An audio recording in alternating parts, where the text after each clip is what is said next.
I think I indicated to you that Mr. Volcker was watching and that, sure enough, I would probably get an email, and I did.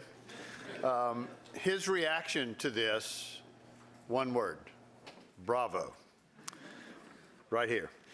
And I think it's because it's raising really important issues that we're going to have to figure out solutions to if we're going to have a government that is effective. And I would argue having an effective government is critical to both trust in government, but more importantly, to preserving democracy. Because if people don't believe in our government in the form of government, we stand at risk. So I really do thank our panel. They were outstanding in raising a lot of issues for us to think about and talk about. We didn't get all the solutions yet, but we're working on those. I want you to enjoy 2 clips from the documentary before we move to our next session.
Courage defined.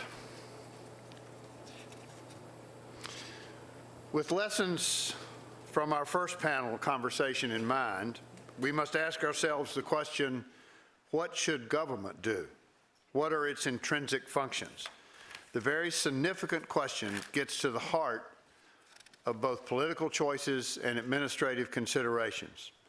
And if indeed the context for government and governance is changing, we must ask this question with fresh, open eyes and minds. Few are better to help us think this issue through than Frank Fukuyama. Frank is the Oliver Nomlini Senior Fellow at Stanford's Freeman Spogli Institute for International Studies. He also directs the Center on Democracy, Development, and the Rule of Law there at Stanford. He is an amazing thinker. He thinks deeply and broadly on all matter of governance issues, and after he resolves this one for us in the next half hour or so, then there will be time for questions from the audience. I urge you to take advantage of them. As with the last session, please use a microphone passed to you by one of our staff. This is important so that Mr. Volcker can hear your question, and so can Dr. Fukuyama. Please welcome Dr. Frank Fukuyama.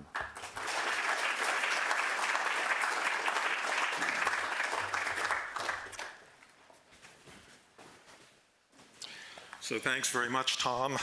It's really a tremendous honor to be asked to give this talk. Unlike a lot of people in this room, I am not a longtime old friend of Paul Volcker, but he is one of the most admired public servants in the United States today. Paul, I wish you the best, and I'm sorry you can't be here, but my hat is really off to you. So I'm going to carry on from the previous panel and ask what the intrinsic functions of government are. So this is not going to be a speech about what are the proper roles and what's the right size of government. This is one of the most tired, old questions in American politics. We've been debating this for 2 centuries, and I'm not going to contribute to this.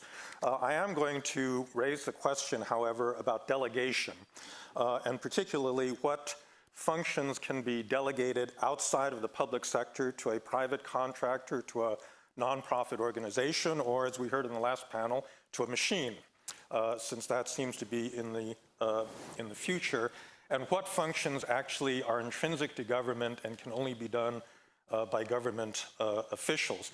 I should point out, I was, for the first 10 years of my career, a government contractor employee. I worked for the RAND Corporation in Santa Monica. In fact, I got to get on an airplane and fly there because I'm still on the board of that organization. So I have some experience of that world. So let me just begin a little bit of history. Government outsourcing is not a new thing. If you think back to the way that most of the East and South Asia were colonized, it was done by private contractors, the British and Dutch East India companies. That happened back then for pretty much the same reasons that we contract out services in the American government today, which is that the British and Dutch governments did not have either the capacity or the resources to plant colonies in these areas, so they hired a private contractor to do that.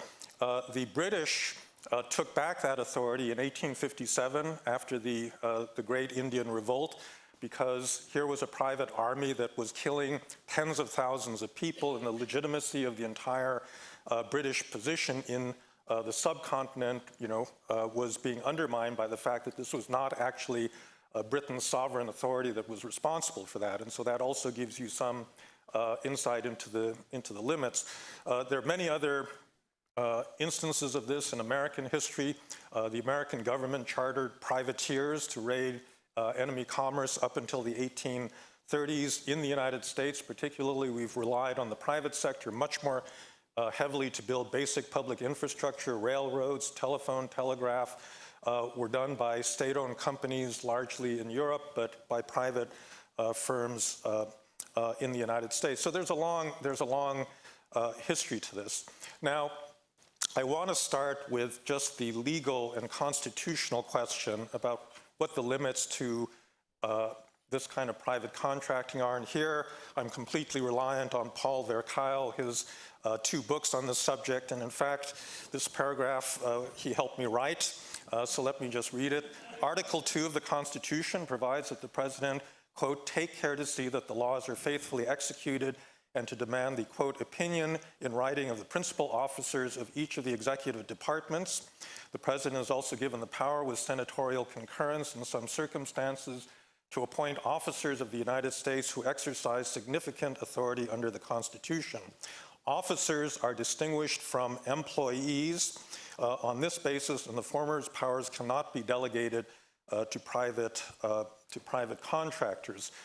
So there are certain constitutional limits, but essentially if Congress approves of the delegation, then that becomes permissible.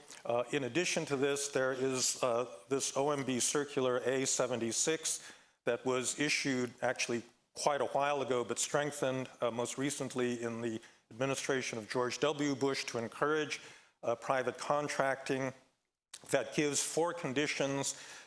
Every federal agency is required to distinguish between inherent and competitive functions, and the competitive ones have to be open to bidding by outside contractors. I'll just note, in terms of this aspect of the law, this is not a statute passed by Congress. This is simply an administrative ruling which really has no way of being very strictly enforced. It's really up to the individual agency to decide what functions are open for bidding and what are preserved within the agency itself. And it's really not connected to any serious body of either legal or theoretical understanding about what the intrinsic functions of government really are. Now, if we think about why we've gotten into this situation, and by the way, I mean, Don Kettle, Don DiIulio, I mean, there's quite a number of people that have written, I think in recent years, precisely on this subject about how much of the government is actually not done by the government. I mean, in some agencies like Department of Energy, USAID, 90% of the work is done by private contractors, and so the actual federal employees are just a very small minority. I think first we just need to understand in historical and practical terms how we got into this situation. I would say that there are basically 5 drivers of this trend. It really picked up steam, obviously, during the Reagan years. And so the first driver is ideology, that Reagan came into office saying that government was the problem, not the solution. He was very much in favor of privatization, slimming down the government. And that became part of the his administration's agenda, as well as that of Margaret Thatcher in Britain and other conservative politicians coming into power at this point. I would point out, however, that a lot of the left also agreed with this. A lot of the left believed that the government had been captured, a lot of regulators were captured by corporate interests, that you could not trust large parts of the government, and that there was a kind of inherent public orientation or a more democratic orientation to civil society, to the NGOs in which they worked. And so there was, in a way, a perfect conspiracy between the right and the left to take a lot of these functions out of the government. All right, so that's number one. The second was a belief in the superior efficiency of the private sector over the public sector. I think the reasons for this are well understood. There's lots of constraints on public sector organizations that conspire to make them less efficient. They can't go bankrupt. They're often monopoly providers of a particular service. They cannot control their own factors of production. This is where the earlier discussion of public sector unions comes in. It's very hard to fire people in many parts of the public sector, and they are subject to mandates beyond their control, as opposed to the relatively simple profit maximizing mandate of a private corporation. And so this was the theoretical underpinning of the belief that a private contractor would be more efficient. A third reason, I think, stem from simple self-interest, that there were a lot of private companies and NGOs and church groups and other organizations that simply wanted the government's business. They were making a lot of money from government contracting, and they lobbied to expand the number of areas in which they could bid to provide services. The fourth reason, I think, really has to do with the deficiencies of the public sector, and that comes in several different varieties. So one really has to do with a lack of capacity. Karthik Ramana at the Blavatnik School has written a very interesting book on what he calls thin political markets. His example, one that Paul Volcker should be familiar with, is the Financial Accounting Standards Board, the FASB. And Ramana argues that in this area, he focuses on the rules governing mergers and acquisitions. There may be 50 people in the entire United States that actually have the requisite expertise to really understand these rules in any kind of detail. And as a result, the government has essentially delegated to the FASB the responsibility for writing these highly complex rules. And he argues that given the scarcity of expertise, it's almost inevitable that the industry is going to dominate that discussion. And he argues that, in fact, the rules were stacked in favor of industry in many of the decisions. But the important point is that it's not as if the government can even manage that process properly, because it simply does not have the capacity in the government, nor would it be able to hire the right expertise to really keep track of that. Another example I could give you, I've been doing a lot of work on infrastructure, comparing the American approach to infrastructure to other countries. The United States does not take advantage of public-private partnerships to nearly the same degree as other developed democracies, in particular Commonwealth countries, Australia, New Zealand, Canada, Britain, have much more sophisticated approaches to involving the private sector in developing public infrastructure. In this case, you take the example of Canada. The Canadian Treasury has an office, a P3 office, whose chief executive came out of the financial sector and is paid about $1 million a year as a public official to manage their P3 process. Now, this is a self-imposed restriction on American government. It would be very difficult to do this, obviously, in the American federal civil service. You'd need a carve-out for somebody, and you would want to pay them that amount of money. Politically, it would become a big target in this country for people that were suspicious of government and thought that they were being overpaid and the like. And so, as a result, the United States doesn't take advantage of this particular form of alternative finance in the way that other countries have done very successfully. And so I would say that as the functions of government grow and they become much more specialized, and as the economy itself becomes much more complex, the problem of state capacity necessitates both the offloading of a lot of government functions to non-governmental organizations and the use of this kind of self-regulation. The final driver, I think, of outsourcing is simple hypocrisy. That, as Don and John and a number of other people have pointed out, the total number of federal employees has really not grown all that much since the 1960s. A lot of Americans, my mother-in-law included, do not know, you tell her that there actually aren't that many more federal employees than 2 generations ago. They said, I absolutely don't believe it. And obviously the way that that deficit has been covered is through the hiring of contractors. But it allows both Republicans and Democrats to say that they're holding down the size of government. And they can go back to their constituents and say, yes, we put pay caps on and mandatory retirements and so forth. And yet they can deliver the ever-expanding range of services and the volume of money being distributed through the federal government that their constituents want, right? So simple hypocrisy. So what's wrong with this picture?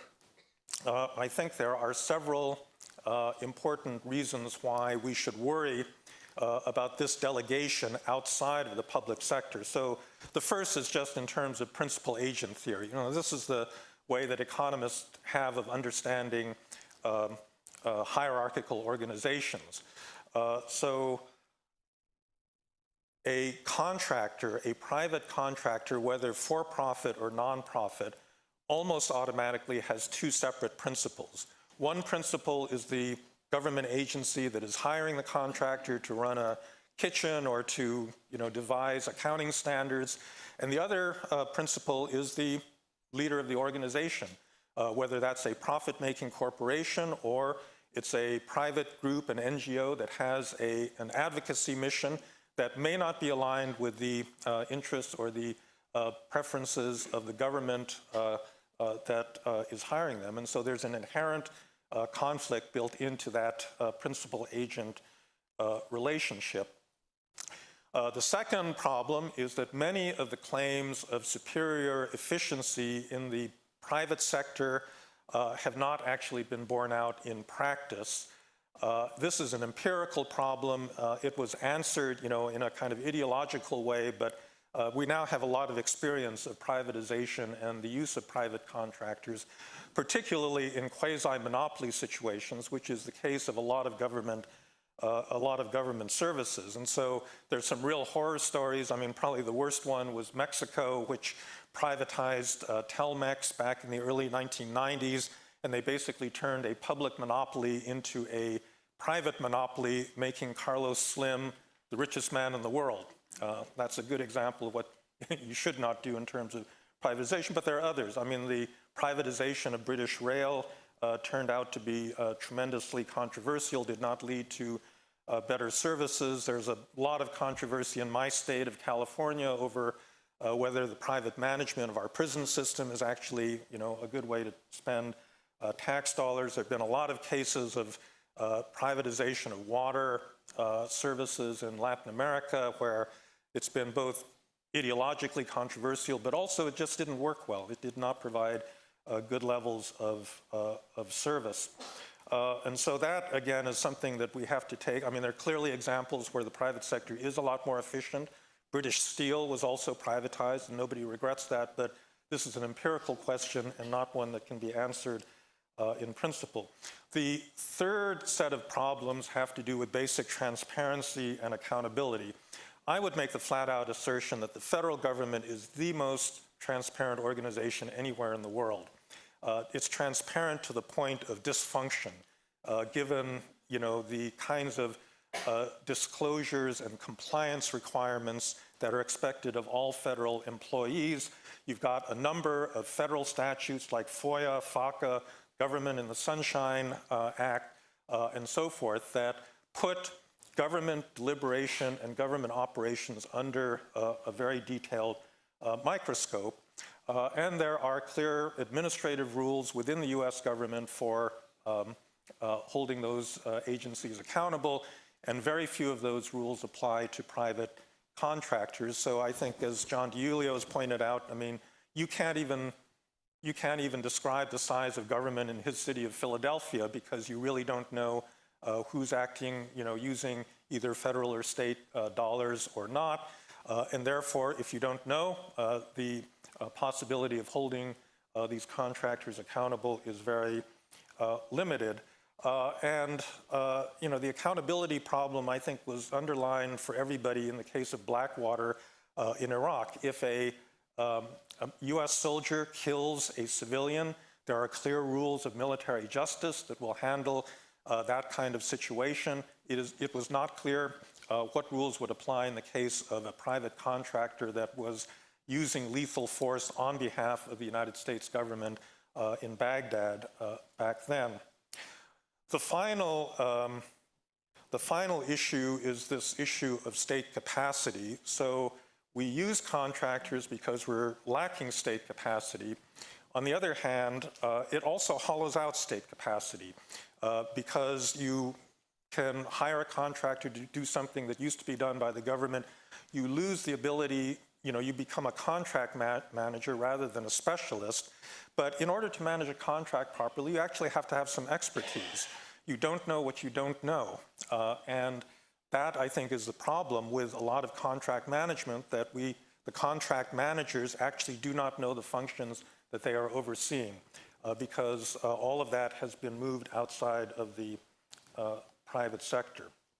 Okay, so these are some historical and practical considerations of how we got to this point. It does not get to the fundamental theoretical issue of what ought to be an intrinsic function in government.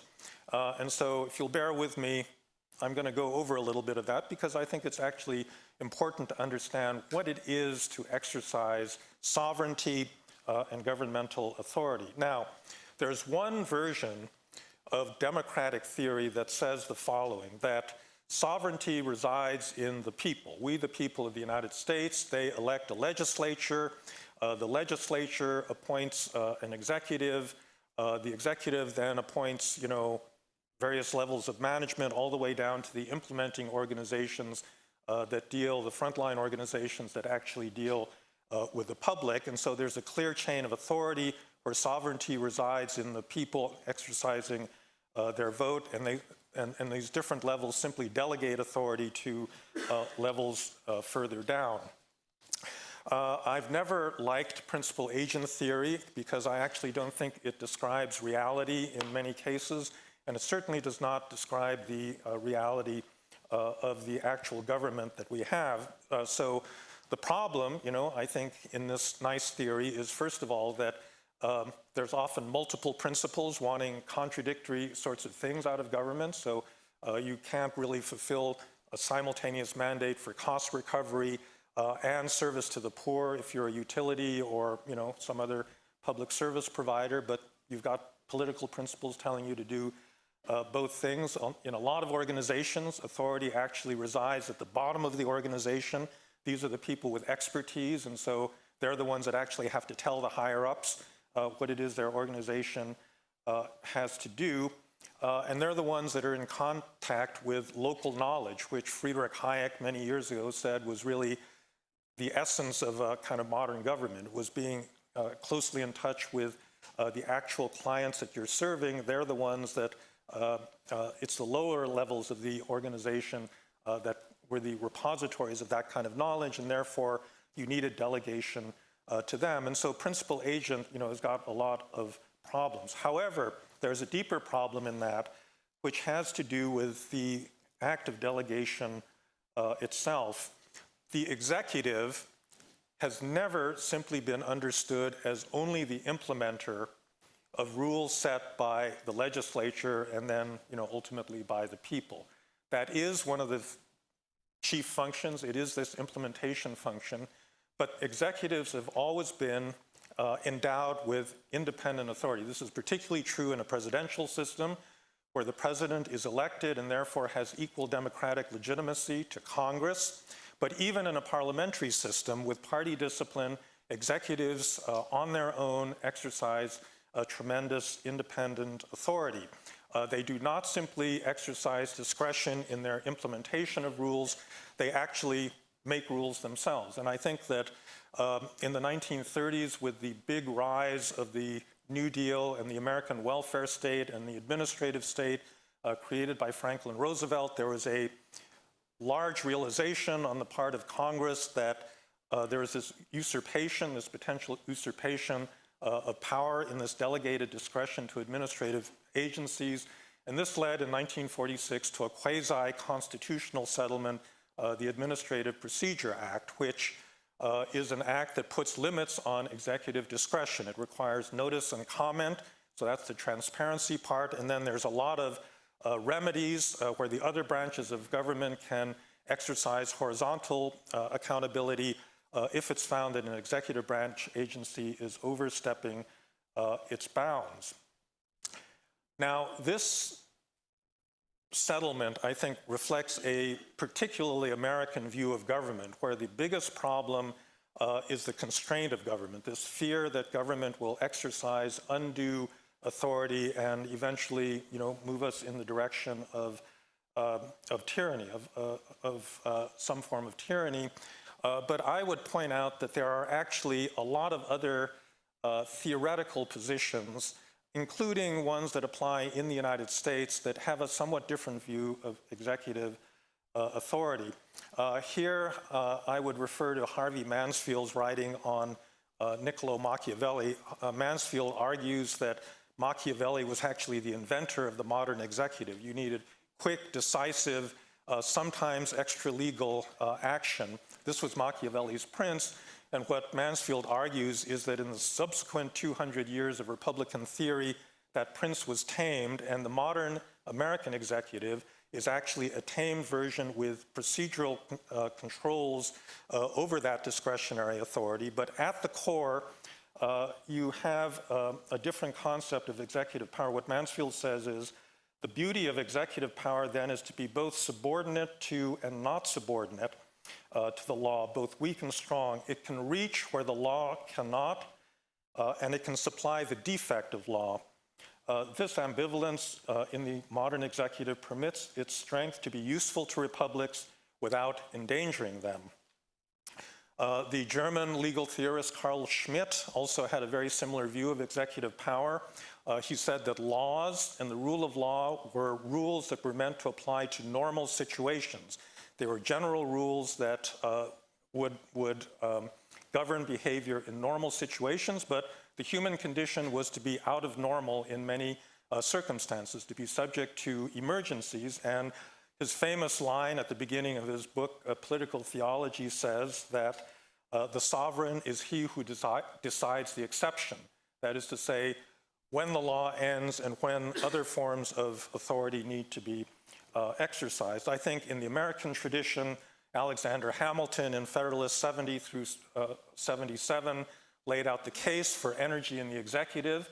He was not just thinking about energy in terms of implementing what Congress wanted.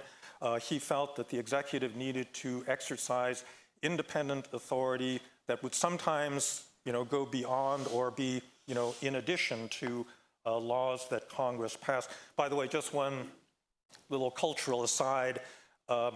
This argument between rules and discretion, I think, exists in many other cultures. In China, the legalists took a position that said you have to have clear and transparent laws and you have to force people to act by them.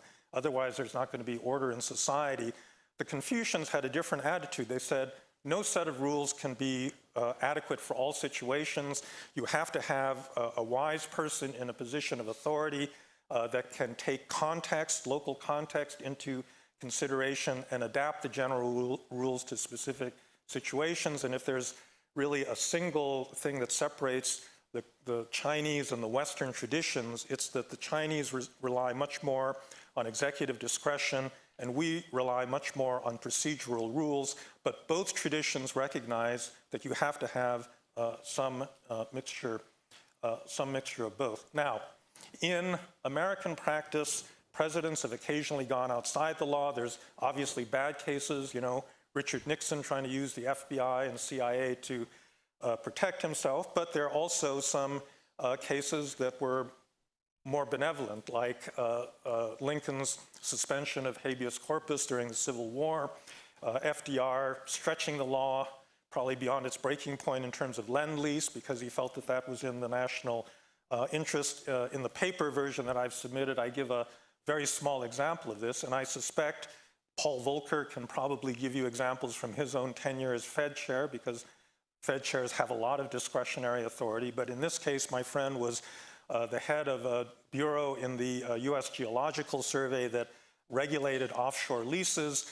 The farm-out lease would expire on a certain date. The company was going to do the exploration and use the lease, and then a hurricane arrived. And my friend said the president of the company called him up and said, can you extend, can you give me an extension on this? And the lawyers in the survey said, absolutely not. It's, the law's just crystal clear on that, no extensions allowed. And what my friend did was basically told the survey crew to go out in a couple of weeks, and he kind of hinted to the head of the company that, if you actually get your crew out there right after the hurricane, but before 2 weeks have gone by, maybe you can keep the lease going. And that's what happened. So I'm not arguing that this was the right decision on his part, But I would suspect that every federal executive has been in a position like this, where you've got legal constraints that are not adequate for the particular situation that you're in. So this, I think, is a kind of theoretical frame that I would put around public service and what it means to be a high government official. A government official does not simply obey mandates. It is an independent source of authority that has to act in the public interest. The only way that this kind of executive authority is compatible with democracy is under two conditions. First, there has to be some degree of ex post accountability. The ex ante rulemaking cannot cover all situations, so there has to be ex ante accountability for bad decisions. But secondly, this gets to Paul Verkeil's point about the oath of office, that authority has to be exercised under some concept of public service and public good. And that's why the oath is important. That's the single master that a public official serves. A contractor cannot be delegated this authority to basically decide when the law is actually insufficient. And I would say an artificial intelligence program cannot make a decision when its own program will stop functioning and it will, decide things on itself. I mean, I don't think that's really going to work. Let me just conclude by a little bit of projection into the future as to how we can deal with this, this general problem, because I do think that we have outsourced too many functions to private organizations. So one solution that John DiIulio has suggested is to hire 1 million federal bureaucrats. I personally like this, but I don't think it's going to happen. I think that given the polarization in our politics where one of the parties thinks that the federal government is a team player for the other party, that kind of expansion is really not going to happen. I think that many of the motivations for this kind of outsourcing really have to do with all of the accumulated rigidities of our existing civil service system, the hiring rules, the unions, the terms of service, the inadequate pay, all of these sorts of things. And the first best solution to this would obviously be comprehensive civil service reform. We need a new Pendleton Act, basically. But I don't think that that's a realistic possibility. I don't think that, given our politics today, that is likely. So I think that we're not going to get the first best. We will have to settle for the second best. We will have to settle for all of these cutouts and special exemptions and, areas where we can insert a little bit more flexibility into the way that we handle our own federal government, state government, local government employees, make use of the private sector, accept the fact that this is part of modern life and that the capacities of our modern states are really not up to the full task and the range of services that they are expected to deliver. So thank you very much. I'm open to questions.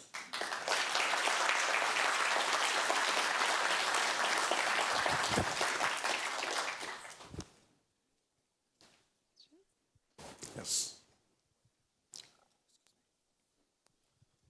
Microphone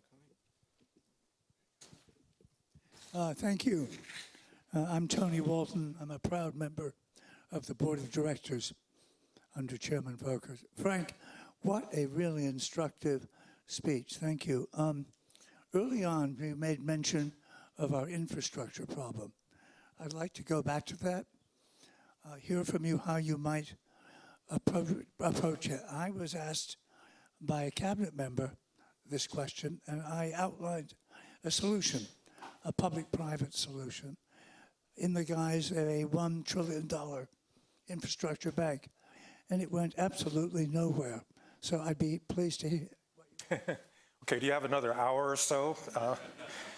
No, I mean, I think that, I coined this term vetocracy in my last book to describe American government in general, meaning we have many veto points in our decision-making process that slow down the ability to make decisions, and infrastructure is a microcosm of this. So just to describe my state of California, to do a big infrastructure project under NEPA, the National Environmental Protection Act, you've got to do all of the environmental assessments and impact statements. And then California has its own CEQA, California Environmental Quality Act, which duplicates that bureaucracy and duplicates all of the reporting requirements, plus which California has seen fit to basically give standing to almost 40 million of its citizens to sue any infrastructure project anonymously. You do not have to reveal who you are in order to launch a suit under CEQA. And this is why it's taken 15 years to do this new span of the Bay Bridge, and why it's so expensive and difficult. And so in that respect, there are clearly procedural things that you can do to speed this up. You don't have to have this American federalism is not delegation to states. In a lot of cases, just replication of the same functions at a state and a federal level. And that, should, in theory, be something you can clear up. You can certainly reduce standing in terms of litigation. They do this in Europe. They've got problems in Europe as well, but other democracies do not permit this degree of citizen participation in ways that basically give every citizen the right to veto whatever NIMBY project they don't like. The bigger problem, however, I don't think is one that can be breached simply by these procedural changes, because they really do have to do with trust in government. If you want to get rid of all of the layers of regulation that make doing something like an infrastructure project more streamlined, you have to basically give a discretionary authority to some official to say, okay, I think that this is an adequate balance between environmental protection and the need for a public facility, or this is enough public consultation. We need to, let's just move ahead with the project. And we just don't trust government to do this. I think Beth in the last session was saying, yeah, we need to figure out how to get people to trust government, because only with this, willingness to defer in some cases to the authority of people that have, expertise and, background, can you actually get past all of these layers of minuscule rules that make it so difficult to do one of these projects. So.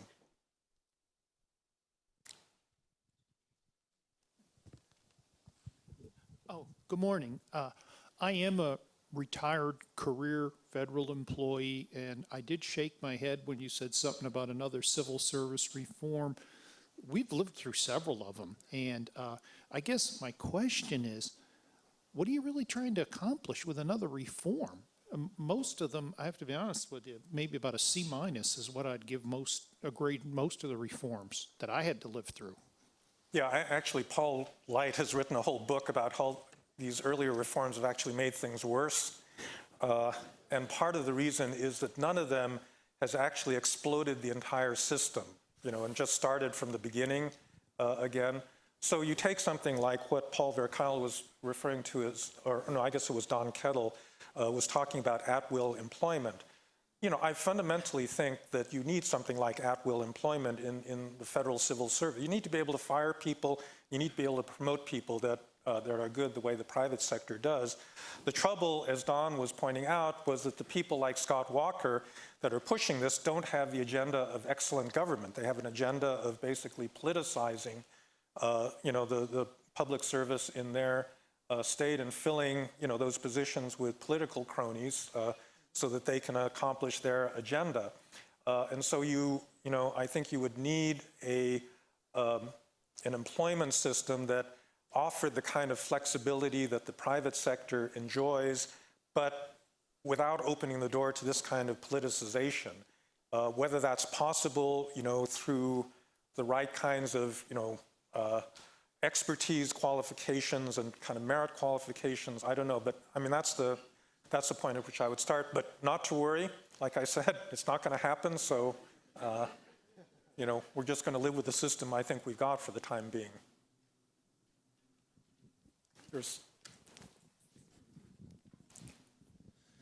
Hi, I'm your token Canadian here today. My question is, wondering if you can expand on your ex post accountability. and the expression of sort of that amorphous authority under public interest? Because I'm assuming you would want that to be exercised by people where they can take some risks Yes. and demonstrate excellence in government. It's also the definition of cruelty to then have changing rules ex post after you've made those decisions. So perhaps you can give some sense of how can a public servant act in the public interest with some sense that they're not going to get beaten up for it afterwards with changing rules. Yeah, I mean, that's a big problem in the intelligence community. You know, the stuff that the CIA was doing in Iraq and Afghanistan was deemed later, you know, to have been illegal. You know, no, that's a big problem. I guess I would say the following, that there are certain government agencies that actually do this kind of delegation and have ex post accountability. The primary one is the US military, right? The US military figured out, especially in the period when it was restructuring after Vietnam, that it needed to be able to delegate to young officers much, much more authority because they're the ones that actually win battles.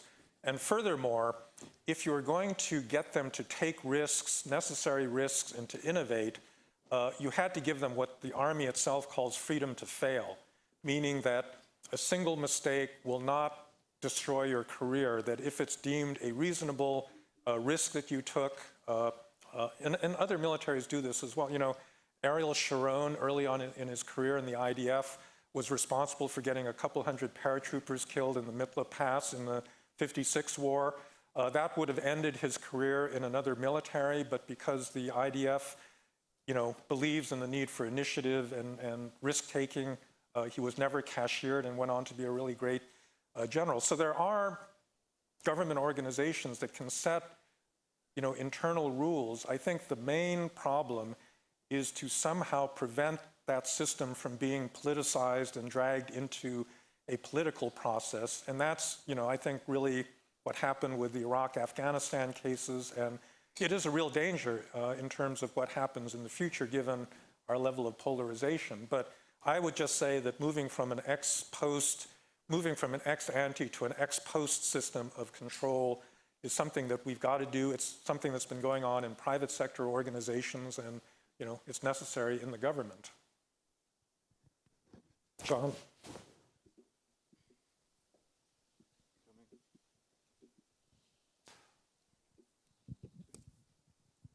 Thank you, Frank. John DiIulio, I first want to say I want to agree that my proposal to hire 1 million more federal bureaucrats over the next 20 years is not only impractical, but it's been roundly denounced by leaders in both parties.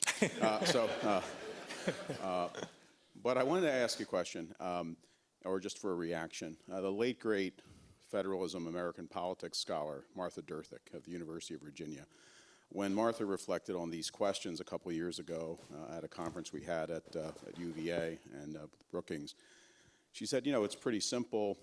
We have exactly the government that we want. We want lots of stuff that we don't want to pay for. And we don't like bureaucracy. So Congress, and she thought the culprit was mainly Congress, Congress loves policy proclamation, loves declaring new benefits, loves delivering benefits, but hates the instrumentalities of policy action, taxes and bureaucracy. So it uses any instrumentalities it can get its hands on to keep people off the federal payroll and to disguise what Paul Light has taught us all about the true size of government.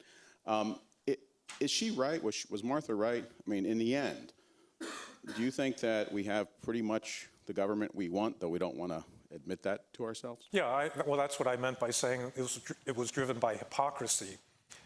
So all of this contracting out is a way of doing both of those at the same time, is providing this very high level of services, big government, without having to take responsibility for actually, you know, hiring the staff that's necessary to do that. So we don't get the government we deserve, or maybe we do get the government we deserve, but it's certainly not the government that would be best for us. And Volcker Alliance is, you know, it's doing a noble job in trying to make the case for the latter.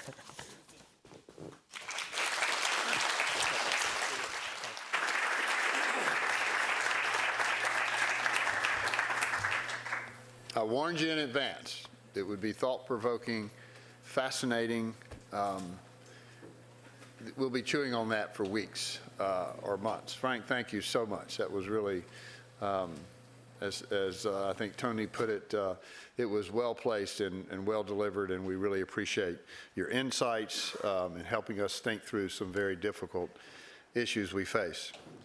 So we're going to enjoy a couple more clips from the documentary, and following these clips, I invite you to move to the Great Hall, which is out this door, or if you go out the top, down the stairs. And I think you'll see it quickly, where we'll have a little bit of time for gathering around our tables and socializing and eating. And then you will hear from Senator Bill Bradley on the importance and value of public service. As again, you may exit at the top or the bottom. There are no assigned seating at the lunch, so I hope you'll find a seat and enjoy lunch, and we'll resume back here after Senator Bradley's address back here at 1:30. So thank you, and enjoy the next clips.